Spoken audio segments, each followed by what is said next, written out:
जय गुरु जी, जय गुरु जी, जय गुरु जी। शुक्राना गुरु जी, शुक्राना गुरु जी, शुक्राना गुरु जी।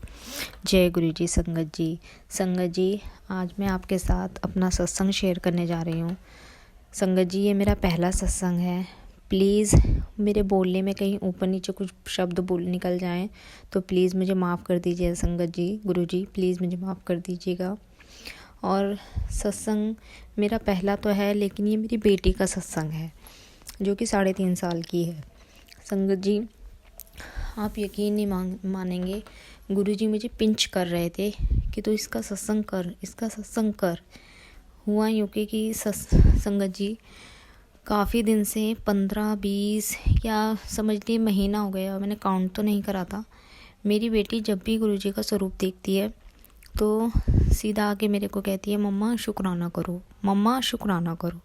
ठीक है, मैं बस ऐसे ही चलता रहा। वो आती है, मैं कहती हूँ ठीक है, मैं गुरुजी का शुक्राना कर देती हूँ। संगत जी, चलता रहा, बल्कि उसका और ज़्यादा होता गया दिन ब दिन। मैंने कहा कोई नहीं, बच्ची है, शायद उसके दिमाग में कोई बात बैठ गई है तो इसलिए बार बार कर रही है। संगत जी, हुआ एक दिन मैं अपनी बेटी को लेकर मार्केट गई। वहाँ पे हम एक शॉप पे पहुँचे। मैं उस शॉप पे पहले कभी नहीं गई थी, पहली बार गई थी। वहाँ जैसे ही मैं कपड़ों की शॉप थी उसमें गई तो वहाँ पे बहुत बड़ा गुरुजी का स्वरूप लगा हुआ। मेरा ध्यान नहीं गया संगत जी, मेरी बेटी का ध्यान चला गया। वो बोलती है, मम्मा गुरुजी शुक्राना करो। मैंने कहा ठीक है। मैंने कहा हाँ गुरुजी। मैंने जय गुरुजी बोला मन में ही, शुक्राना करा। ठीक है, उसका मैं कपड़े देख रही थी संगत जी, वो बार बार आए और मुझसे कहे, मम्मा शुक्राना करो, मम्मा शुक्राना करो। संगत जी, वो जो आंटी और एक अंकल शॉप में थे, वो बार बार इस चीज़ को नोटिस कर रहे थे। वो समझ तो गए थे कि ये संगत है गुरुजी की। तो वह आंटी मेरे से बोलती हैं कि आप गुरुजी को मानते हो? मैंने कहा हाँ आंटी जी। तो बोली कि आप इसका कोई शुक्राना सत्संग है? मैंने कहा नहीं आंटी, ऐसा तो कुछ नहीं। वो बोली कि नहीं, आप देखो, याद करो, कभी इसका कोई सत्संग हो और आपको शेयर करना हो। मैंने कहा आंटी सत्संग तो इसका है। तो बोली, मैं कहता हूँ आंटी ये कैसे शेयर करेगी? तो बोली कि ये नहीं कर सकती, आप कर दो। मैं कहा ठीक है आंटी, मैं ही कर दूँगी। तो गुरुजी बार बार पिंच करे जा रहे थे कि इसका सत्संग होना चाहिए बेटी का। और यकीन नहीं मानोगे संगत जी, सत्संग सुन के आपके भी रोंगटे खड़े हो जाएंगे, ऐसा सत्संग है। और मैंने शेयर ही नहीं करा कभी। हो सकता है गुरुजी को किसी को ब्लेस करना हो, मुझे ब्लेस करना हो, संगत को अपनी पूरी ब्लेस करना हो, तो इसलिए सत्संग करवाना चाह रहे थे।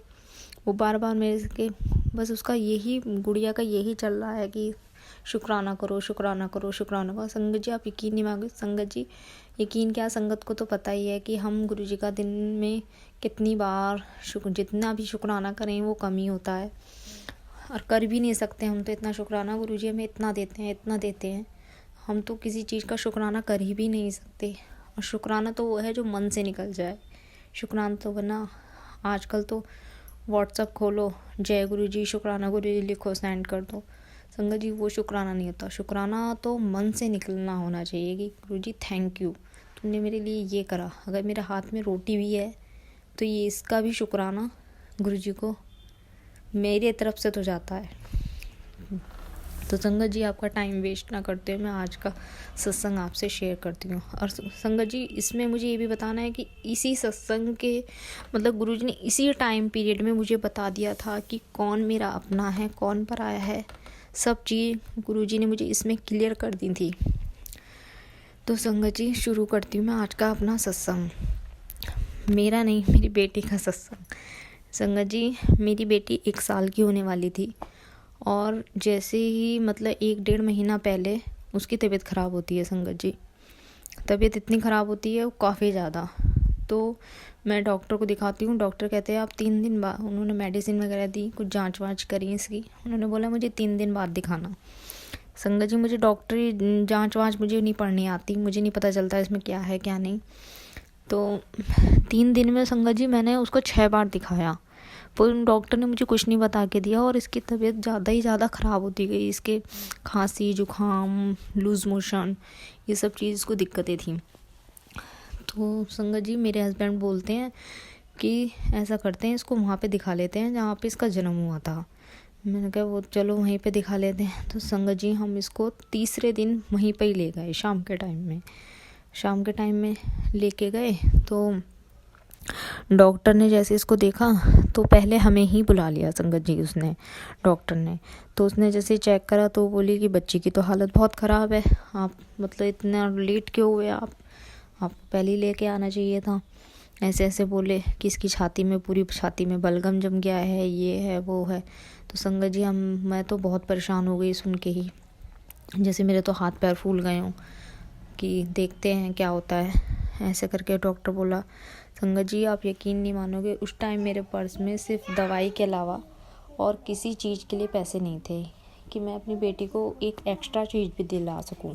संगत जी मेरे अंकल बोलते हैं कि मैं घर जाता हूँ और पैसों का इंतज़ाम करके लाता हूँ, तुम इसको एडमिट कराओ। तो डॉक्टर साहब कहते हैं ठीक है आप जाइए और हम इनको एडमिट करते हैं, लेकिन जल्दी आना। तो संगत जी उस टाइम पर ना पूरे हॉस्पिटल में एक भी बेड खाली नहीं था जिसमें मतलब एडमिट करने के लिए। तो डॉक्टर बोलते हैं, इन 2 लड़कों को बुलाते हैं अपने और कहते हैं कि मतलब इनको जल्दी से जल्दी दवाई कुछ लिख के देते हैं पर्चे पे कि इसको लगाओ। तो वो कहते हैं, एक भैया बोलते हैं कि चलो मेरे साथ चलो। तो मैं अपनी बेटी को लेकर उनके पीछे जा रही हूँ, मुझे 3rd फ्लोर पे ले जाते हैं। जैसे ही मैं 3rd फ्लोर पे जाती हूँ तो वहाँ पे एक रूम होता है, उसमें दवाई के डिब्बे, पता नहीं डॉक्टर का कुछ सामान जो भी कुछ होता होगा वो वहाँ पे बॉक्सों में रखा हुआ है और एक बेड पड़ा है और मतलब उस पर भी सामान है काफ़ी सारा। तो कहते हैं कि आप यहाँ बैठ जाओ आंटी और मैं भी नीचे से दवाई वगैरह लेके आता हूँ। तो मैंने कहा ठीक है भैया। तो मैं वहाँ पे बैठ जाती हूँ। मेरी बेटी को आप संगत जी आप यकीन नहीं मानोगे, 104 बुखार मैंने कभी अपनी लाइफ में नहीं देखा था। 104 से ऊपर उसको बुखार था, 104.5 6 ऐसे आ रहा था। संगत जी छुई नहीं जा रही थी वो बच्ची, इतनी मतलब वो हो रहा था और वो इस तरह की आवाज़ें निकाल रही थी और मुझे इतना डर लग रहा था बहुत ज़्यादा कि पता नहीं क्या होगा। बस मैं जय गुरु जी, क्योंकि उस टाइम पे मैं गुरु जी से जुड़ी तो थी लेकिन गुरु जी के बारे में कुछ नहीं जानती थी। संगत जी मुझे ये भी नहीं पता था कि गुरु जी इस टाइम मतलब नहीं है, ऐसा कुछ भी नहीं पता था मुझे ये था कि हाँ गुरु जी, बस इतना पता था कि गुरु जी सब कुछ कर सकते हैं, बस इतना पता था संगत जी।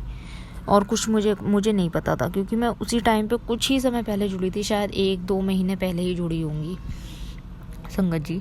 तो वहाँ पे मुझे बैठे हुए संगत जी कम से कम आधा घंटा जाता है, उस रूम में कोई नहीं आता और मैं फ़ोन कर रही हूँ अपने हस्बैंड को। मेरे हस्बैंड बोलते हैं ठीक है मैं अभी कर रहा हूँ, मैं आ रहा हूँ, जल्दी आ रहा हूँ ऐसे बोलते हैं। ठीक है, बोलते हैं कि तुम ऐसा करो अपने घर फ़ोन कर लो और किसी को बुला लो। मैंने कहा ठीक है संगत जी, मैं अपने घर फ़ोन करती हूँ। घर फ़ोन में अपने पापा को करती हूँ।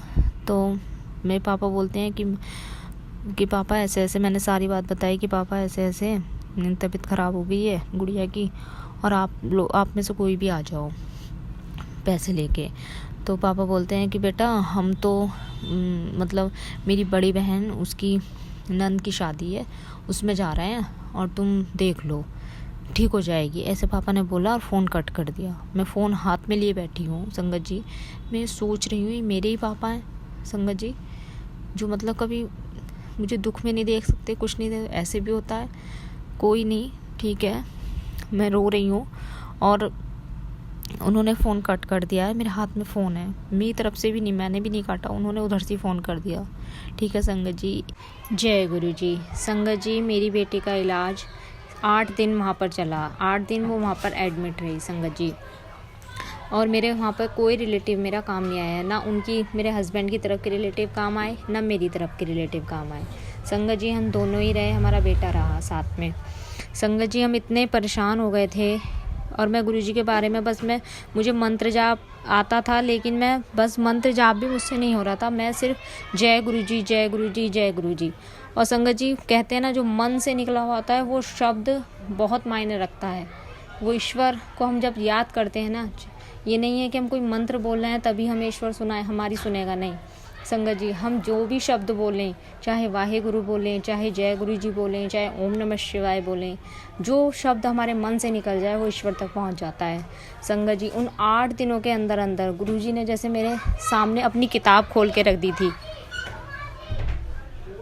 गुरुजी ने मुझे सब बता दिया था कि मैं ऐसे करता हूँ, मैं वैसा करता हूँ, मेरे ये वचन हैं, मेरे ये मतलब मैंने सब सत्संग मतलब जो भी मेरे मोबाइल में आता थे मैं सुनती थी संगत जी। और मैं अपनी बेटी के पास ही अपना मोबाइल रखे रहती थी और उसमें मंत्र जाप, गुरुजी की आरती, गुरुजी की जीवनी, सब चीज़ मैं मतलब फ़ोन से ही सुनती थी। और मैं समझ गई थी कि मतलब गुरुजी ऐसे हैं, गुरुजी ये मतलब हमारे बीच में इस तरह नहीं है, शारीरिक रूप में नहीं है, मतलब सब समझ गई थी। हर संगत कोई सत्संग सुनाती थी, कोई सत्संग सुनाती थी और वो ऐसा लगता है जैसे मुझे से ये रिलेटेड है संगत जी। और ऐसे ही एक दिन मैं बैठी हुई थी, मेरे हस्बैंड बोल के जाते हैं कि मैं चाय बना लाता हूँ और तुम यहीं रुको। और मेरी बेटी सो रही थी संगत जी। हमारे रूम बिल्कुल बंद था, उसमें ना कोई खिड़की ना कुछ, एसी रूम था वो, और मेरा थोड़ा सा दरवाज़ा खुला हुआ था हल्का सा। तो संगत जी मैं सोफ़े पे बैठी हूँ, मेरी बेटी वहाँ पे बेड पे लेटी हुई है और मुझे एकदम से बहुत अच्छी खुशबू सी आती है संगत जी। जैसी खुशबू आती है तो मुझे लगता है कि मतलब गुरुजी, फिर मुझे लगता है नहीं इतनी सवेरे मतलब कोई स्टाफ होगा, मतलब किसी ने परफ्यूम लगा रखा होगा। गुरुजी मैं भूल गई, मतलब वो संगत जी मैं इस चीज़ को भूल गई। मैंने सोचा मैं क्या ऐसे ही मुझे ही लगा होगा, मुझे वहम हुआ है। ठीक है संगत जी, कोई बात नहीं। फिर दोपहर का टाइम हुआ संगत जी, मेरी बेटी, मैंने अपनी बेटी के पास मोबाइल में गुरुजी की जिसमें पूरे जीवन की वो है, वो मैंने चला के रख रखा था, मुझे ध्यान नहीं आ रहा उसे क्या बोलते हैं, वो मैंने चला के रख रखा था और मैं भी लेटी हुई थी उसी के पास में। मेरे हस्बैंड और मेरा बेटा सोफे पे लेटे हुए थे, वे दोनों सो रहे थे संगत जी, सो रहे थे। तो मुझे ना बहुत अच्छी खुशबू आनी शुरू हो जाती है धीरे धीरे धीरे धीरे। और संगत जी इतनी खुशबू, मतलब पूरा रूम जैसे खुशबू से भर गया, जैसे फूलों के कोई बगीचा हो, सारे जैसे सारी दुनिया के फूल उस कमरे में आ गए हों संगत जी। और मुझसे सांस लेना मतलब इतना भारी। मैं अपने हस्बैंड को आवाज़ लगा रही हूँ, मैं कहा सुनो सुनो, मैं कहा तुम्हें खुशबू आ रही है? तो बोले किस चीज़ की खुशबू? मैंने कहा तुम्हें फूलों की खुशबू नहीं आ रही? इतनी खुशबू हो रही है कमरे में। बोले मुझे तो नहीं आ रही। मैं कहा गुरुजी हैं, पक्का गुरुजी हैं, मैं ऐसे बोल रही हूँ। तो वो बोले अने वो कुछ नहीं बोले संगत जी, मेरे मुंह को देख रहे हैं। मैंने कहा तुम्हें खुशबू क्यों नहीं आ रही है? संगत जी आप यकीन नहीं मानोगे, उस खुशबू के जाते ही जस्ट 15 मिनट बाद मेरी बेटी मुझसे बिस्किट मांगती है कि मम्मा भूख लगी है। मतलब इस तरह उसको लगा कि मम्मा ऐसे करके बोलती थी हल्का हल्का। तो मैंने उसको बिस्किट दिया खाने के लिए। बिस्किट देके संगत जी आधे घंटे के अंदर वो बच्ची उठ के बैठ जाती है, टीवी देख रही है, खेल रही है। मतलब वो हम उसे देख के इतने खुश हो जाते हैं। तो मैं तो शुक्राना करती करती नहीं थक रही थी उस समय गुरुजी का। मैं कहा गुरुजी शुक्राना, जय गुरुजी जय गुरुजी। और मुझे इतना अच्छा फील हो रहा था कि गुरुजी ने मतलब मुझे, मेरी बेटी को ब्लेस करके गए, हमें ब्लेस करके गए गुरुजी खुद आए, मेरी बेटी को सही करा। तो संगत जी ये तो मेरा बहुत बड़ा शुक्राना था। गुरुजी का सत्संग था, शुक्राना सत्संग, जो मेरी बेटी के लिए था संगत जी। और आप यकीन नहीं मानोगे, कहते हैं 90% तो गुरुजी अपने ऊपर ले लेते हैं किसी के कष्ट और 10% झेलने पड़ते हैं। तो वही शायद मेरी बेटी को 10% झेलने पड़े जो इंजेक्शन वगैरह हुए, और 90% वो गुरुजी ने झेले। तो सॉरी गुरुजी, आपने अपने ऊपर लिए, मैं तो इसके लिए भी सॉरी बोल रही हूँ। आपने मेरी बेटी को लाइफ ब्लेस करी। जय गुरुजी, शुक्राना गुरुजी। संगत जी ऐसे ही मेरे छोटे छोटे सत्संग हैं जो मैं आपसे ज़रूर शेयर करूंगी। संगत जी अगर आपको सत्संग सुनना अच्छा लगता है, गुरुजी से ब्लेसिंग लेना अच्छा लगता है, तो प्लीज़ हमारे चैनल को सब्सक्राइब करें, लाइक करें। और आप अपना सत्संग हमसे शेयर करना चाहते हैं या संगत से शेयर करना चाहते हैं, जिसे संगत, और प्लीज़ मैं तो ये कहूँगी संगत जी आप अपना सत्संग शेयर कीजिए। और आप शेयर करवाना चाहते हैं तो आप हमारे इस नंबर पर, व्हाट्सएप नंबर है ये, आप इस नंबर पर अपनी ऑडियो या वीडियो बनाकर हमें सेंड कर सकते हैं। संगत जी आपका सत्संग ज़रूर शेयर करा जाएगा। जय गुरुजी, शुक्राना गुरुजी।